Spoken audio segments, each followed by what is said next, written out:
Mark 3வது அதிகாரம் 13வது வசனம். யாராவது படிங்க. பின்பு அவர் ஒரு மலையின் மேல் ஏறி தமக்கு சித்தமானவர்களை தம்மிடத்தில் வரவழைத்தார். அவர்கள் அவரிடத்திற்கு வந்தார்கள்.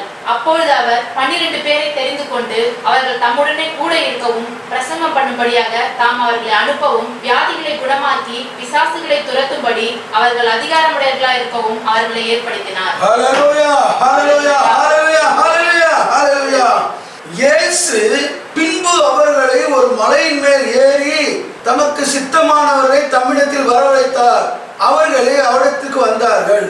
அப்பொழுது அவர் 12 பேரை தெரிந்து கொண்டு அவர்கள் தம்மோடு கூட இருக்கவும் பிரசங்கம் பண்ணும்படியாக தாம் அவர்களை அனுப்பவும் வியாதிகளை குணமாக்கி பிசாசுகளை துரத்தும்படியாக அவர்கள் அதிகாரமுடையவர்களாக இருக்கவும் அவர்களை ஏற்படுத்தினார்.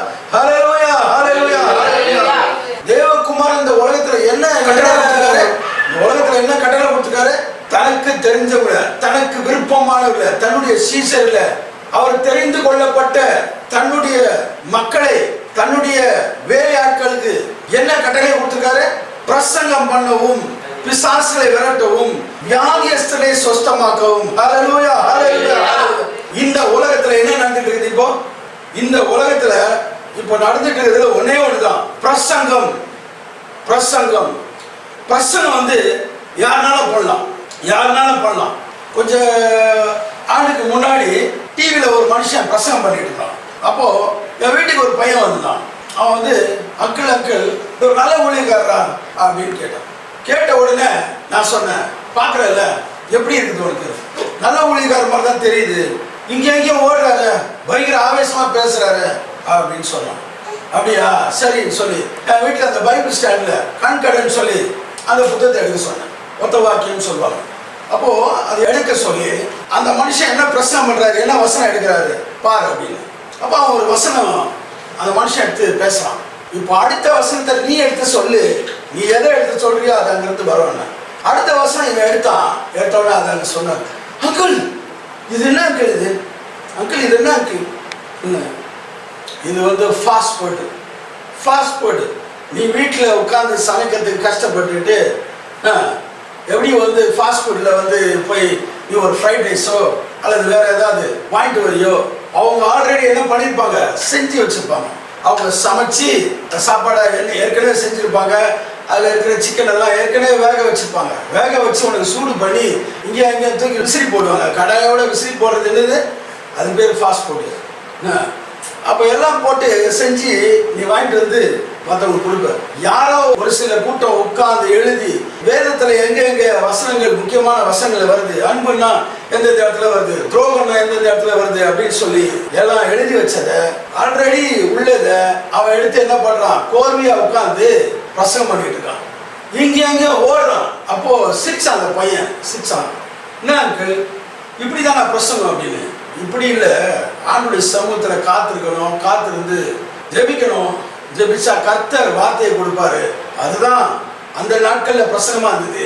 அந்த பிரசங்க முடிவுல வல்லமையான காரியங்கள் நடக்கும். அந்த ஆராதனையில ஆவியில நிரம்புவாங்க. ஆனா இன்னைக்கு அதெல்லாம் இல்லாம போச்சு, அதெல்லாம் இல்லாம போயிடுச்சு. இன்னைக்கு எல்லாம் ட்ரெண்ட் வேற மாதிரி ஆயிடுச்சு. இயேசுடைய ஊழியம் இல்ல இது, அவங்க ஊழியம், அவங்களா ஏற்படுத்தினது, அவங்க விருப்பம் அப்படின்னு ஆயிடுச்சு. அப்போ இது யாரு என்னன்னு கேட்கும்போது நான் சொன்னேன், அவர் நல்லா ஒத்துப்பார், அவர் நல்லா ஒத்துப்பார் அப்படின்னு. நல்லா ஸ்டைலா இருக்கிறார் அங்கிள், ஸ்டைலா இருக்கிறாரு அப்படின்னு. ஆமா, இப்போ சினிமாவில் நடிக்கிறதுக்கு ஆசைப்படுறவங்க எல்லாம் அங்க சான்ஸ் இல்லைன்றனால இது மாதிரி இந்த கண்கடன் புத்தகங்களை அங்கங்க பார்த்துட்டு யாராவது ஒரு 4 பேர் மெசேஜ், ஓ இப்படி பேசுறாங்களா, அந்த வசனம் எடுக்கிறாங்களா, சார் நம்மளும் வந்து பிரசங்கம் பண்ணலாம் அப்படின்னு வருவாங்க. நல்லா ஒத்துப்பார், அவர்கிட்ட என்னென்னலாம் இருக்கு, என்னெல்லாம் இருக்கு அப்படின்னு. ஜீசஸ் அல்லேலூயா. நிறைய நகை போட்டிருக்காரு, செயின் போட்டிருக்காரு, 2 மோதிரம் போட்டிருக்காரு, அந்த கையில மோதிரம் போட்டிருக்காரு, கோல்டு வாட்ச் போட்டிருக்காரு, பிரைஸ்லெட் போட்டிருக்காரு, ரொம்ப ஸ்டைலா இருக்காரு, படிச்ச ட்ரெஸ் பல கலர் அவர் மேலே இருக்கு அப்படின்னு அவர் சொல்லும் போது எனக்கு ஒன்னே ஒன்று தான் வந்தது. அவர் பெயர்லயே தங்க இருக்கு, பெயருக்குள்ளே தங்க இருக்கு அப்படின்னு. பெயருக்குள்ள தங்க இருக்கா?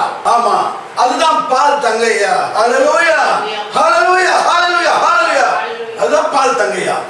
பால் என்ற ஒரு தேவ மனுஷன், பால் என்ற ஒரு அருமையான தேவ மனுஷன், ஒரு காசு பணத்தெல்லாம் தூக்கி விசாரிச்சுட்டு தேவனுடைய பின்னாடி தேவனுடைய வழியில உண்மை உத்தமா போகணும்னு ஆசைப்பட்டு தேவனுடைய வல்லமையெல்லாம் வாங்கி சத்ரு விரட்டு அதிகாரத்தை வாங்கி இரவும் பகலும் தேவனுக்காக உழைச்ச அந்த மனிதனுடைய பேரை தான் இன்னைக்கு அங்க தமிழ்நாட்டுல பால் தினகரன், பால் தங்கையா, இவங்களெல்லாம் உத்து பாத்தீங்கன்னா அந்த பாலுக்கும் இவங்களுக்கும் ஏதாவது சம்மந்தம் இருக்கான்னு பாத்தீங்கன்னா ஒரு சம்மந்தம் இருக்காது.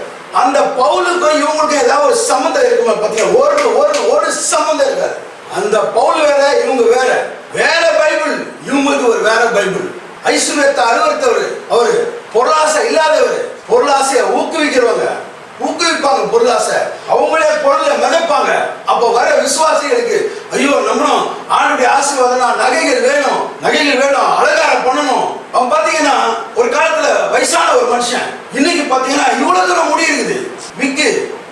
ஒரு நடிகனுக்கு இருக்கிற எளிமை கூட அவங்ககிட்ட கிடையாது. ஒரு நடிகன் கூட அவங்க நடிக்கும் போதுதான் விக்கெல்லாம் வச்சுப்பாங்க, வகை வகையான ட்ரெஸ் பண்ணுவாங்க.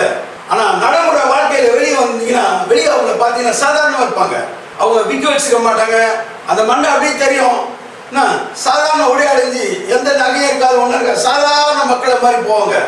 ஆனா நம்ம ஊழியக்காரன் இன்னைக்கு இருக்கிற ட்ரெண்ட், அவன் பிரசங்கம் பீடத்துல ஏறிட்டானா போதும், எல்லா வகையான கலர் அவன் மேலதான் இருக்கு, எல்லா காஸ்டியூம்ஸும் அவன் மேலதான் இருக்கு. ட்ரெஸ் பண்றதுக்காக எனக்கு வரான், ட்ரெஸ் பண்றதுக்காக வரான், அலங்கார மேடை ஆக்கிட்டானுங்க. அதனாலதான் வெறும் பிரசங்கத்தோட நின்று போச்சு, வெறும் பிரசங்கத்தோட நின்று போச்சு. அடுத்த ஸ்டெப் ஒண்ணுமே இல்லை. தேவன் கொடுக்குறாரு தன்னுடைய மக்களுக்கு, அது எதுவுமே இருக்காது. பிசாசு எங்க போதப்பாரு,